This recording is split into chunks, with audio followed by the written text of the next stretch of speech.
சேக்கிழார் பெருமானே பேச முடியாது அப்படின்னு சொல்லி சொல்லியிருக்காரு. பெருமானை சுந்தரர் பெருமானை வணங்கி இந்த வரலாற்றுக்குள்ள நம்ம போகலாம். என்னோட குரு சிவ பவானி தியாகராஜ் ஐயா அவங்களோட திருவடியை வணங்கி, எங்கள் தங்கமணி ஐயா அவரோட திருவடியை வணங்கி, வாகீசர் பெருமான் திருவடியை வணங்கி இன்னைக்கு சுந்தரமூர்த்தி பெருமான் வரலாற்றுக்குள்ள போகலாம்.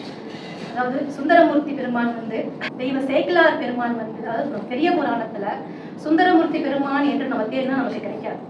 ஏன்னா இப்ப திருஞான சம்பந்தர் பெருமான் ஆரம்பிச்சது மாதிரியே அவர் என்ன பண்ணாரு, முடிச்சிட்டார். அதே போல திருநாவுக்கரசர் பெருமான் புராணத்தையும் ஆரம்பிச்சாரு, முடிச்சார். ஆனா சுந்தரமூர்த்தி பெருமானுடைய புராணத்தை அப்படி தேர்னா நம்மளுக்கு கிடைக்காது. அதை 5 பகுதிகளாக நமக்கு கொடுத்திருக்கிறாரு நம்ம சேக்கிழார் பெருமான். என்ன, ஃபர்ஸ்ட் திருமலை சிறப்பு அப்படிங்கிற ஒரு சிறப்புல ஃபர்ஸ்ட் கொடுத்திருக்கிறாரு. அதற்கு பிறகு தடுத்தாட்கொண்ட புராணம் அப்படிங்கிற புராணத்துல அவர் கொடுத்திருக்கிறாரு. 3வதாக ஏயர் பொன் கலிக்காம நாயனார் அவருடைய புராணத்துல நம்ம சுந்தரமூர்த்தி நாயனார் வர்றாரு. அதற்கு பிறகு களரிற்று அறிவார் அப்படிங்கிற அவர் இந்த நாயன்மார் புராணத்திலையும் நம்ம சுந்தரமூர்த்தி நாயனார் வர்றாரு. கடைசியில வெள்ளானை சருக்கம் அப்படிங்கிற வரலாற்றிலையும் இவருடைய இடம் பெறுகிறார் சுந்தரமூர்த்தி நாயனார். இந்த மாதிரி இந்த பெரிய புராணத்தின் தலைவனே நம்ம சுந்தரமூர்த்தி நாயனார் தான். கைலாயத்துல ஆரம்பிச்சு கடைசியில கைலாயத்திலேயே முடியக்கூடிய புராணம் நம்ம பெரிய புராணம். அப்படிப்பட்ட பெரிய புராணத்தை பெருமான் உபமன்ய முனிவர் கைலாயத்துல என்ன பண்றாருன்னா முனிவர்களோட உட்கார்ந்து பேசிட்டு இருக்காரு. அதாவது வேத ஆகமங்கள் எல்லாத்தையும் என்ன பண்றாரு, உட்கார்ந்து பேசிட்டு இருக்காரு.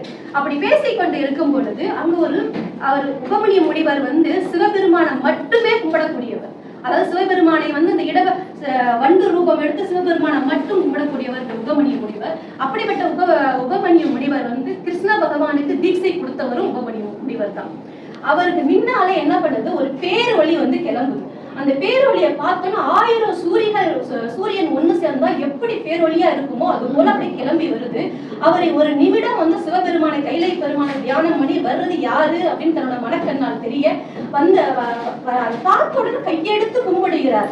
கும்பிட்ட பிறகு அங்க இருக்க முனிவர்கள் என்ன பண்றாங்க, கையெடுத்து கும்பிடுறாங்க. அப்படி கும்பிட்ட பிறகு அவரு அந்த பேரொளி இப்படி போகுது. அப்ப அங்க இருக்கக்கூடிய முனிவர்கள் கேட்கிறாங்க, முனிவரே நீங்கள் சிவபெருமானை மட்டும் கும்பிடக்கூடியவர், எப்படி இந்த பேரொழியை நீங்க கும்பிடுவீங்களே, இங்க யாரு அப்படின்னு சொல்லி கேட்க, அப்பதான் சொல்றாரு, கைலையில் இருக்கக்கூடிய நம்ம சுந்தரர் பெருமான் மண்ணுலகத்துக்கு மண்ணுலகத்திலிருந்து மறுபடியும் கைலாயம் போகும் பொழுதுதான் இந்த பேரொழியை அவங்க பாக்குறாங்க. மண்ணுலகத்தில் இருந்து அங்க போறதுக்கு போகும்போது அந்த கைலை பெருமான் சுந்தரரை பாக்குறாங்க. அப்பதான் பெருமானுக்கு கை கூப்பி வணங்குறாரு. ஏன்னா அந்த சுந்தரர் சிவபெருமானையே கதியாக இருந்தவர், அன்பு தோழன், அவரையே நினைத்து வணங்குறாரு. அப்படி நினைத்து வணங்க அந்த ஒரு நிகழ்ச்சிக்கு அதற்கு பிறகுதான் நம்ம சேக்கிழார் பெருமான் உள்ள வர்றாரு. சேக்கிழார் பெருமான் நம்ம சுந்தரமூர்த்தி நாயனாரை வணங்கலாம் அப்படின்னு பாக்குறாரு. பேசலாம் அப்படின்னு பார்த்தா பேச முடியாது. ஏன் அப்படின்னா, நேசம் நிறைந்த உள்ளத்தால் நீளம் நிறைந்த மணிகண்டத்து ஈசன் அடியார் பெருமையினை எல்லா உயிரும் துளையெடுத்து தேசம் உய்ய திருத்தொண்ட தொகை முன்படித்த திருவாளர் வாசமலர் வெண்கலர் வணங்க வந்த பிறப்பை வணங்குவார் அப்படிங்கிறார். அதாவது சுந்தரமூர்த்தி நாயனரை வணங்குவதற்கு இந்த பிறப்பை கொடுத்தாருல்ல, அந்த பிறப்பை வணங்குறாரா நம்ம சேக்கிழார் பெருமாள். அப்படி அதை நம்மளுடைய பிறப்பை, சுந்தரரை வணங்கக்கூடிய பிறப்பை கொடுத்த அந்த பிறப்பை வணங்கி விட்டு அப்படி உள்ள போகிறார். இப்ப கைலாயத்துல சிவபெருமான் தன்னை ரொம்ப அழகாக அலங்காரம் பண்ணிக்கிறார். அலங்காரம் பண்ணி கொண்டு கண்ணாடி முன்னால நிற்கிறாரு. நல்லா அழகா குளித்த குருமம், குகை செவ்வாயும் குமிழ் சிரிப்போடு பெருமான் அவ்வளவு அழகா இருக்காரு. பெருமான் அவ்வளவு அழகா இருக்காரு. தன்னை அலங்காரம் பண்ணிக்கிட்டு கண்ணாடி முன்னால பாக்குறாரு. பார்த்த உடனே பெருமான் கூப்பிடுறாரு, சுந்தரா வா அப்படிங்கிறாரு. அப்ப அந்த கண்ணாடியில இருந்து ஒரு உருவம் வெளியில வந்தது. அவர் தான் சுந்தரமூர்த்தி.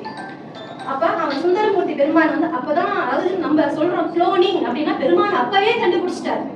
தன்னோட ரூபத்துல இருந்து ஒரு உருவத்தை அப்பவே பெருமான் கண்டுபிடிச்சாரு. அது மட்டுமா அவர் கண்டுபிடிச்சாரு, அவர் அணை கட்ட சொல்லி கொடுத்ததும் நம்ம பெருமான் தான். தலையில அணையை கட்டி கங்கையை நிறுத்தினாரு.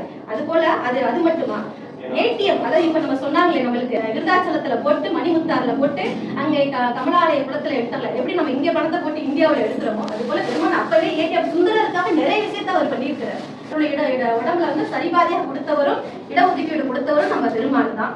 அது போல காதல இந்த வாக்மேன் கண்டுபிடித்தவரும் நம்ம பெருமான் தான். காதல குண்டலமாக முனிவர் அந்த கந்தர்வர்களை எப்பவும் பாடிக்கொண்டே இருக்கணும்னு கேட்க அவர் குண்டலமாக காதல இருந்து மாட்டிக்கிறார். பாடிட்டு எப்பொழுதுமே அவங்க பாடிக்கிறார். அதுதான் திருஞான சம்பந்தர் தோடுடைய செவியன்னு சொல்லிட்டு பாடுவார். அப்படி பெருமான் சுந்தரருக்காக நிறைய அவர் கண்டுபிடித்தாரு. அப்படி சுந்தரர் என்ன வேலை அப்படின்னா, அவருக்கு வேலையே என்ன அப்படின்னா, மலர் பறிப்பது, திருநீர் பேடை ஏந்தி வர்றவங்களுக்கு திருநீர் குடிப்பது. இதுதான் சுந்தரோட வேலை. அப்ப பார்க்கடலை வந்து அங்க கடைகிறாங்க. பார்க்கடலை கடைந்த போது அங்க ஆளால அந்த விஷம் வந்து வெளியில வருது. அந்த விஷம் வெளியில வந்த பிறகு தேவர்கள் எல்லாம் சிவபெருமானை நோக்கி ஓடி வர்றாங்க. அப்பதான் சிவபெருமான் சொல்றாரு, சுந்தரா அதை எடுத்து கொண்டு வா, அந்த விடத்தை இவ்விடம் கொண்டு வா அப்படிங்கிறார். விடம் இவ்விடம் கொண்டு வா அப்படின்னு சொல்றாரு. சுந்தரர் போறாரு, போய் அந்த விஷத்தை வந்து அப்படியே உருட்டி திரட்டி எடுத்துட்டு வர்றாரு. அதாவது கடலை கடைந்த போது வந்த நஞ்சையும் பாசுகிங்கிற பாம்பு அது உமிழ்ந்த நஞ்சையும் சேர்த்து ஆழம் பிளஸ் ஆழம் ஆளாளம் அப்படிங்கிற அந்த நஞ்சை எடுத்துக்கொண்டு வந்து கொடுக்கிறார். அதனாலதான் சுந்தரருக்கு ஆளாள சுந்தரர் அப்படிங்கிற பெயரும் அவருக்கு வந்தது. அந்த நஞ்சை கொடுக்கிறாரு. பெருமான் என்ன பண்றாரு, தன்னோட வாயில போட்டுக்கிறாரு. அப்ப அம்பாள் பெருமானோட கண்டத்திலே நிறுத்த கண்டத்திலேயே அந்த நஞ்சு இருக்கு. சாப்பிட்ட பெருமானுக்கு கண்டத்துல நஞ்சு, அதாவது கண்டத்துல கரை இருக்குது. ஆனா கொண்டு வந்த நம்ம நம்பி யாரும் இருக்கோ சுந்தரருக்கோ கையில கரை இல்லை. அதான் கரைப்படாத கை போல இருக்கு நம்ம சுந்தரர். அப்ப வந்து அதுதான் சிவபெருமானை வந்து நம்ம திருநாவுக்கரசர் வந்து சொல்வார், கண்டாரை கொள்ளும் நஞ்சு உண்டாய் நீயே அப்படின்னு சொல்றாரு. கண்டாரை கொள்ளும் நஞ்சு, அதை பார்த்தாவே அந்த நஞ்சு கொள்ளுமா, அப்படிப்பட்ட நஞ்சை நீ உண்டாய் நீயே, காலங்கள் ஊழியாய் நின்றாய் நீயே அப்படின்னு சொல்லி திருவையார் தேவாரத்துல நம்ம திருநாவுக்கரசர் பெருமான் பாடுவார். அதத்தை கடை கண்டனுக்கு மூத்தவளே என்று மூவா முகுந்தருக்கு இளையவளே மாத்தவளே உன்னையன்றி மற்றொரு தெய்வம் வந்திப்பதே என்று அபிராமி அந்தத்தில் பட்டார் சொல்லியிருப்பாரே. அது போல இப்ப சிவபெருமானுக்கு பேரும் கரை கண்டன் அப்படிங்கிற பேரும் சிவபெருமானுக்கு இருக்கு. அதாவது திருநீல கண்டன் அப்படிங்கிற பேரும் இருக்கு. ஏன்னா திருநீலகண்டத்துல பதிகமே நம்மளுக்கு திருஞான சம்பந்த பெருமான் நமக்கு கொடுத்திருக்காரு. பார்த்தாரு, சுந்தரரை வந்த வேலை நடக்கணும், அப்ப மண்ணுலகத்துக்கு அனுப்பணும். மண்ணுலகத்துக்கு அனுப்பணும் அப்படின்னா ஒரு வினை வேணும். என்ன வினை அப்படின்னா, அப்பதான் பெருமான் வந்து அருள் புரிகிறார். நந்தவனத்துக்கு போறாரு சுந்தரர். இப்ப சுந்தரவனம் எப்பவும் பூ பறிக்கிறதுக்கு அவர் போறாரு. போகும் பொழுது அப்போது அந்த நேரத்துல அவங்க பெண்கள் வந்து கமலினி அனந்திதை அப்படிங்கிற 2 பெண்களும், அது அம்பாளுக்கு கூட இருக்கக்கூடிய தோழிமார்கள், அந்த 2 பெண்களும் வந்து பூ பறிக்கிறாங்க. பூ பறிக்கும் போது இவரும் பூ பறிக்கிறாரு, அவங்களும் பூ பறிக்கிறாங்க. ஒரு நிமிஷம் அப்படி நிமிர்ந்து அப்படி பார்த்தாரு. 10 நிமிஷம் அவங்களும் பார்த்தாங்க. இவ்வளவுதான் நடந்தது. பார்த்தது தவறு என்று தன்னோட பார்வையை அவர் மாற்றிக்கொண்டு அங்க இருந்து பெருமானுக்கிட்ட வர்றாரு. அப்ப பெருமான் கேட்கிறாரு, சுந்தரா பார்த்தாயா அப்படின்னு கேட்ட உடனே அப்படியே விழுந்து வணங்குறாரு. பெருமானே, நான் தவறு செய்து விட்டேன், என்னை மன்னித்து அருளுங்கள் அப்படின்னு சொல்றாரு. அப்பதான் பெருமான் சொல்றாரு, சிவபெருமான் சொல்றாரு, உன் மனம் அங்கு நீ வைத்தலை எங்க அங்க உன் மனம், இதை செய்ததே சிவபெருமான் தான், அவரோட திருவிளையாடல் தான். ஏன்னா பூமிக்கு அனுப்பணும், அதற்கு இவ்வளவு நாளும் அவங்க பூப்பறிக்க போயிருக்காங்க. சுந்தரரும் பூப்பறிக்க போறாங்க, அந்த 2 பெண்களும் வர்றாங்க, பூப்பறிக்கிறாங்க. ஆனா ஒரு நாளுமே பார்த்தது கிடையாது. ஆனா இன்னைக்கு பூமிக்கு அனுப்பணுங்கிற ஒரு காரணத்துக்காக பெருமான் செய்த நம்மளுக்கு அருள் தான். அதனாலதான் அததான் வந்து நம்ம சேக்கிழார் பெருமான் சொல்லுவாரு அப்படின்னா, மாதவம் செய்த தென் திசை வாழ்ந்திட அப்படிங்கிறார். நம்மளோட தென் திசை தமிழகம் வாழ்வதற்காகவும் தீதில்லா திருத்தொண்ட தொகை தருவதற்காகவும் சுந்தரரை பூமிக்கு அனுப்பினார். இதுதான் சேக்கிழார் ரொம்ப அற்புதம். தீதில்லா திருத்தொண்ட தொகை, அதுதான் நம்ம படிச்சோம். திருத்தொண்ட தொகை தருவதற்காகவும், அதாவது சிவபெருமானை எல்லோரும் பாடிட்டாங்க. நம்ம திருஞான சம்பந்தர் பாடிட்டாரு, நம்ம திருநாவுக்கரசர் பெருமான் 49,000 பாடல்கள் அவர் பாடியிருக்கிறாரு, அவர் 16,000 பாடல்கள் பாடியிருக்காரு. இப்படி எல்லாம் பாடினாலும் தன்னை பாடின அடியவர்களை பாடணுங்கிறதுக்காக தன் சுந்தரரை தேர்ந்தெடுத்து சுந்தரரை பூமிக்கு அனுப்பணும். இப்ப இந்த கண்ணிலே வந்து என்ன பண்ணாச்சு, அந்த 2 பேரும் பார்த்ததுல கமலினி அனந்திதி சுந்தரர் வந்து கண்ணாலே, அதாவது கண்ணோடு கண்ணோக்க நோக்கினும் வாய் பேச்சு என்ன பயன் அப்படின்னு சொல்லி நம்ம திருவள்ளுவர் சொல்லுவார். அதாவது ஒரு தலைவனும் தலைவியும் கண்ணால பார்த்துக்கிட்டாலே போதுமா, வாய் பேச்சு தேவையில்லையா. அப்ப அங்க கண்ணிலே அந்த பரிமாற்றம் நடந்து விட்டது அப்படின்னு சொல்லிட்டு என்ன பண்றாரு, உன் மனம் அங்கு வைத்தலை ஆதலால் மண் மீது பிறந்து அந்த மெல்லியாளருடன் காதல் இன்பம் கலந்து பிறகு நீ அணைவாய் அப்படின்னு சிவபெருமான் சொல்ல, உடனே பெருமான் வந்து சுந்தரர் ஒரே அழுகிறாரு. ஐயனே, நான் தெரியாது தவறு செய்து விட்டேன் பெருமானே, உன் திருவடிகளில் கிடைக்கின்ற பேரின்பமே மிக உயர்ந்தது ஆயிற்றே சுவாமி. அது தெரியாமல் அந்த சிற்றின்பத்தின் மீது நான் நாட்டம் கொண்டு என் சிற்றின்ப பேரிலத்தில் நான் புகுந்து விட்டேனே சுவாமி. உன் திருவடியில் கிடைக்கின்ற நிலையே எனக்கு பெரும் பேற்றே சாமி, நான் தவறு செய்து விட்டேன் என்று பெருமான் சுந்தரரை கூப்பி வணங்கி அழுகிறார்.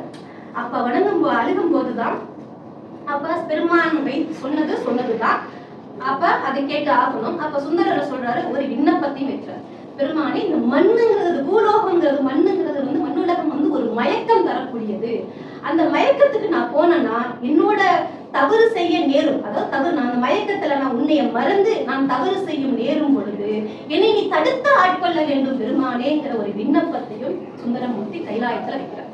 நான் தவறு செய்யும் நேரத்தில் என்னை தடுத்து ஆட்கொள்ள வேண்டும் அப்படின்னு சொல்லி விண்ணப்பத்தை வைக்க, அப்படியே ஆகட்டும் போ அப்படின்னு சொல்லி சிவபெருமான் அனுப்புறாரு.